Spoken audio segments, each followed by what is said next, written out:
Okay. Hey everybody, my name is Ashley Aldrich. Today I am going to walk you through my project 2. I'm really happy with how it turned out and I'm excited to share it with you. So just to start off, I'm going to start here just with my presentation section. Here are kind of the parameters. I really wanted to talk about my goals though. So after doing some research, we all did this project, we all researched it, but the website was so hard to take in, and I feel like unless you were familiar with it, it could have been difficult. So one of the main goals for my website that kind of fed everything else was that I wanted it to be easy to use by everyone. Someone who's 16 looking for driver permit information, someone who's 80 trying to find an old photo of their class, anybody. I want it to be really simple. So with that, there were kind of 3 other things. I want it to be, sophisticated looking. I wanted it to look clean, and I wanted to kind of fit the brand of the county, which after doing some research, I realized it was, kind of that hometown or that farm feel. And so you'll see that incorporated in my designs as we get a little further on. So here is kind of a mock-up and prototype. I just wanted to give the viewer kind of a feel for what the project looks like visually. And here I included my my prototype, which I'll share with you just a little bit later so you can see up close. So this looks like a lot, but this is my wireframe, and I just want to touch quickly on how it works.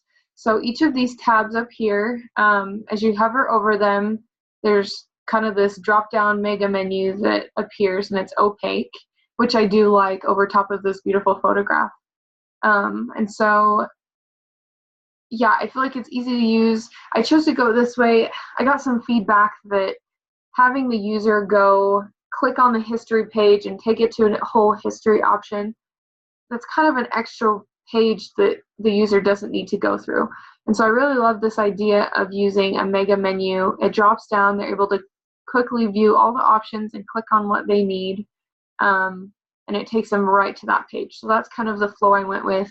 I feel like it works well with my overall goals of making it really clean and really sophisticated looking.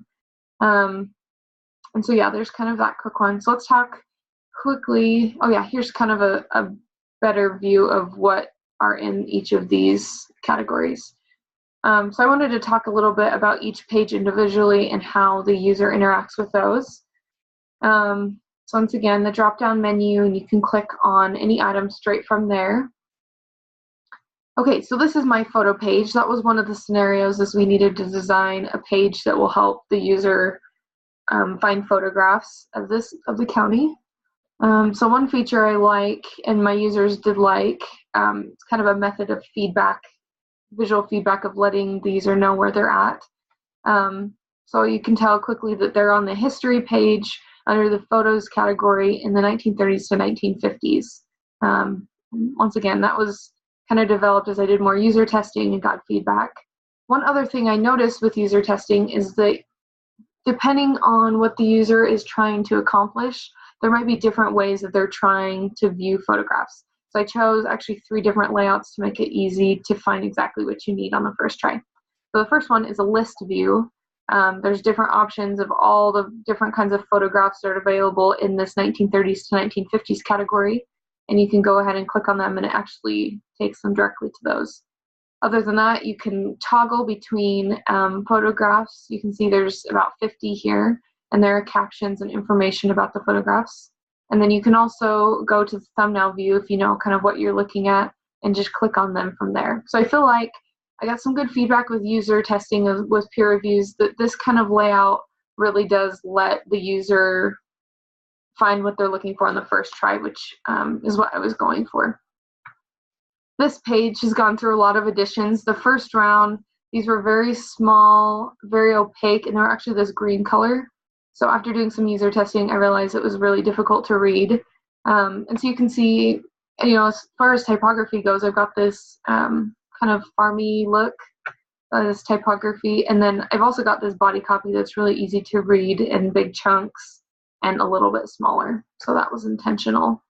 And then this as well, this is a drop-down menu that takes you to this page. So you can see I had some really good feedback from users and from peers saying that This was organized very well. It was really easy to find, and so that was positive feedback for my design.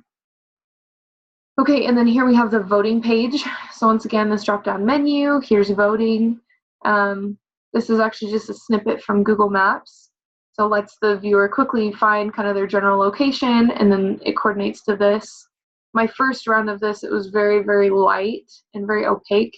And my husband, who's colorblind, actually helped me user test and realize that these needed to be darker. So I found that very helpful, and I think it's fairly readable now. And then here is the search page.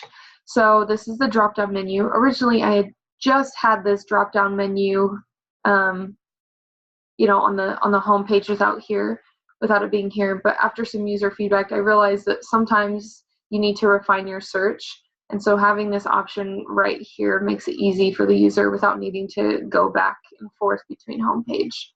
And then once you find what you're looking for, you can go ahead and just click on it, and it will take you to that web page.